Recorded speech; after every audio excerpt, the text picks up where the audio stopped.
So last night, I saw Keeper, directed by Osgood Perkins, who's recently given us The Monkey and, more famously, Longlegs. And I've come to really like his style, so I had to make sure to catch this. And after having seen the film, I knew I had to do an analysis because in typical Oz Perkins fashion, this isn't just a horror movie. It's a bizarre, twisted commentary on manipulative romantic relationships with so many symbolic details to discuss. So to break this movie down, we're going to use three themes. One, Centuries of Sacrifice, where we'll discuss Malcolm's backstory, Malcolm's real intentions, the Forest Witch, the deal between Malcolm and the creatures, and the women in the intro. Two, Spiritual Delusions, where we'll discuss Darren and Minka, the chocolate cake, Liz's drawings, the heart on the window, the vision of Minka, the multi-headed creature, and Liz's dream at gunpoint. And three, Sorceress, Reborn, where we'll discuss the commentary on relationships, the symbolism of Malcolm's youth, the locket, the black eyes, and the ending, and so much more. Hope you enjoy. Theme number one, Centuries of Sacrifice.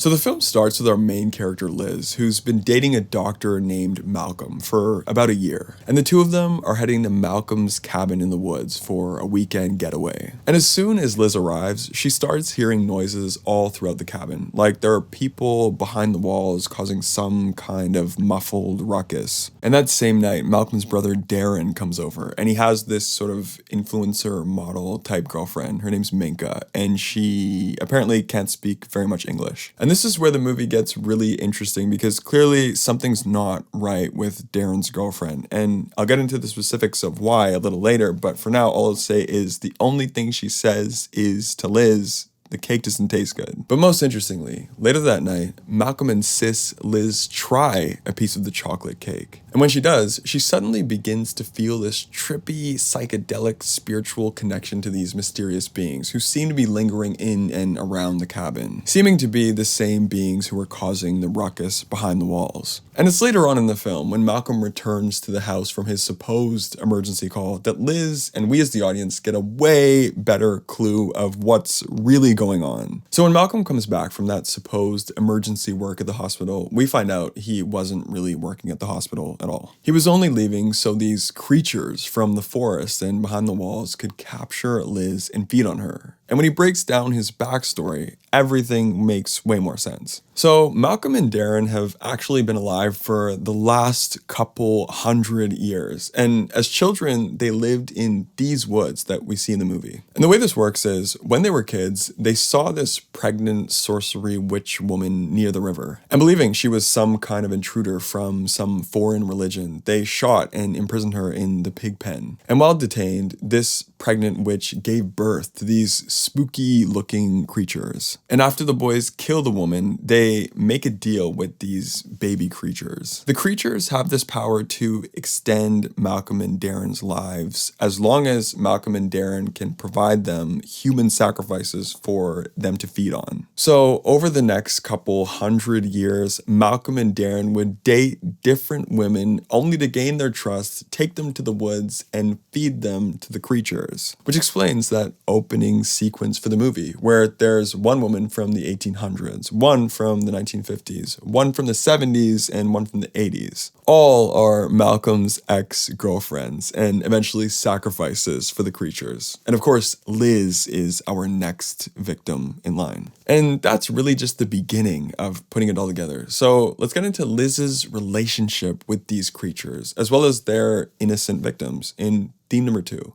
Spiritual Delusions. So now that Malcolm has come clean about his intentions with Liz, it really allows us as the audience to put together a lot of those mysterious pieces that seem so strange at first, up until this point, as well as the many bizarre moments that are gonna happen over the rest of this movie. So looking back, we know that Minka was Darren's captive, which is why she was eventually killed and consumed by the creatures in the forest. And it subtly lets us know that Minka could speak English very well. She was just under Darren's control, and more noticeably by her spacey expression and body language under the influence of the chocolate cake. So Minka telling Liz the cake doesn't taste good was actually a coded warning for Liz not to eat it that hopefully Liz would understand. So it seems that cake was something crafted by the brothers and the creatures, not only to sedate the victim, but connect them to the creatures in a way where they're more vulnerable and ready to be fed on. And while it affects Minka and those four women we see in the flashbacks in that way, it has a very different effect on Liz, and here's why.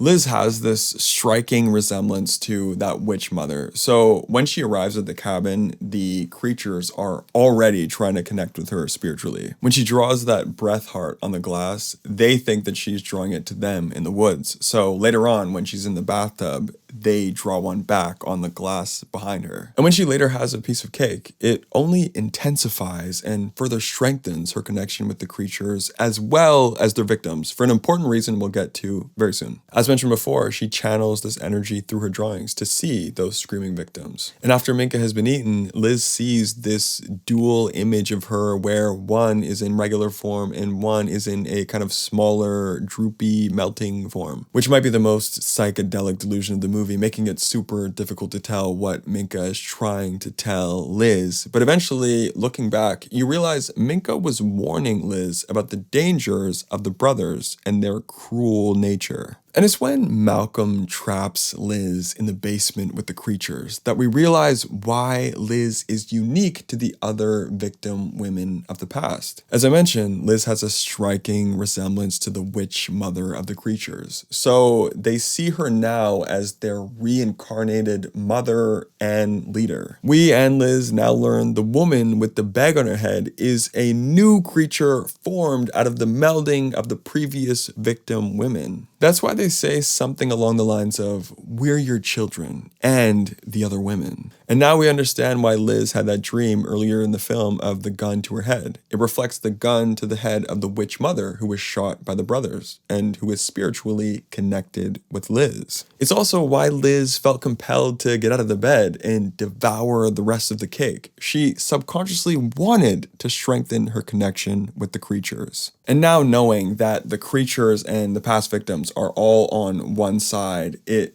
really explains why when Malcolm left the house, Liz never got killed. That's why Malcolm was so startled to see her when he arrives back and just sees her at the top of the steps. It's also why Darren came over to celebrate with a bottle and was expecting to see Malcolm, but was also so startled when he saw Liz. He was expecting her to have been eaten already, just like Minka. And when the creatures realized Darren was trying to harm Liz in the cabin, they killed him, dragging him up the stairs. And for us to best understand the very end of the film with the black eyes and the locket, we have to first briefly understand what this director is trying to tell us socially and thematically.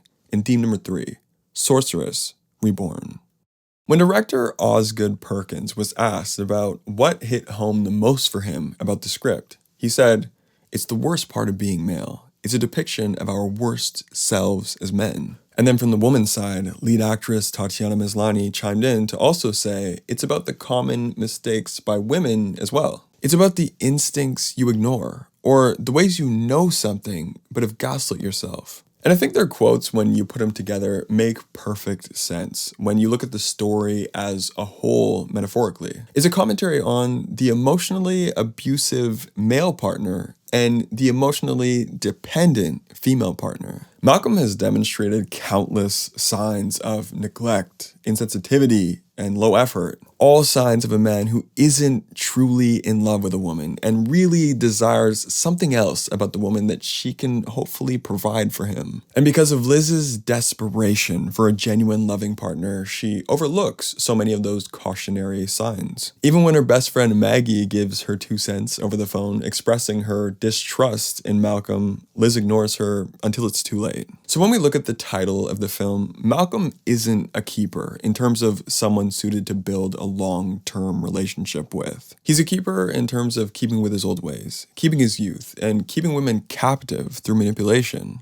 So when Liz takes leadership over the creatures and bands together with the previous victims, it represents the reclaiming of her own independence and self-respect. And looking into that locket, she sees herself, symbolically realizing that she possesses a power personally that's eternal, transcending time and space like the creatures. She's like this spiritual reincarnation of this very powerful woman that existed before her, now possessing the same black eyes that she did. And in the end, Malcolm may no longer maintain his youth, unable to hold on to the immature, irresponsible habits of a younger male self, manipulating women emotionally for an ulterior desire, now to become a victim of his own game. And Liz, in the end, is a sorceress reborn, empowered by an unbreakable love for herself. All right, this is my analysis. I'm super curious to hear what any of you think. I know Oz Perkins kept it very vague when he talked about the details of his movie in my research. So I'm super eager to hear what your interpretations might have been, if they were very different or very similar to what I came up with. So yeah, nonetheless, thank you so much for watching, and I'll see you later.